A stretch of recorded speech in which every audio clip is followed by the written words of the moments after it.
on discute des stratégies de communication et des stratégies politiques d'un homme multi-condamné qui, pour moi, fait effet de rideau pour ne pas discuter de ce qui est une tragédie française comme dans d'autres pays, qui est l'état de la corruption en France, dont les statistiques du ministère de l'Intérieur nous montrent qu'elles explosent, dont un récent rapport de la Cour des comptes qui a été rendu la semaine dernière nous dit qu'il n'y a aucune volonté politique en France de lutter contre. Je veux dire, quand on est les citoyens et les citoyennes d'un pays comme la France, on a un ancien président, Chirac, condamné.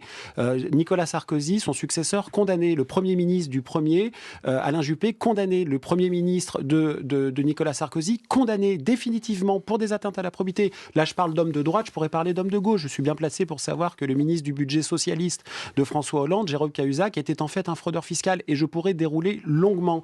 Et en fait, on est pris dans cet asile à discuter du livre d'un Nicolas Sarkozy dont un passage, moi, m'a beaucoup choqué et dont on ne parle absolument pas, c'est quand il se compare au comte de Monte Cristo, parce qu'il a non seulement l'indécence de se comparer au capitaine Dreyfus, mais en plus cette petite coquetterie baroque de penser qu'il est le comte de Monte Cristo, qui est un personnage de fiction, contrairement au capitaine Dreyfus. Je cite Nicolas Sarkozy dans son livre: « Je n'ai pas envie de me rabaisser avec l'idée de faire du mal à ceux qui m'en ont tant fait, mais je sais qu'il va me falloir reconsidérer une partie de mes convictions. » Vous savez comment ça s'appelle ça? Ça s'appelle une menace. Donc ça vise qui? Kadhafi, il est mort. Takedine, l'agent de corruption, il est mort. Qui? Les juges? Le policier? Mediapart?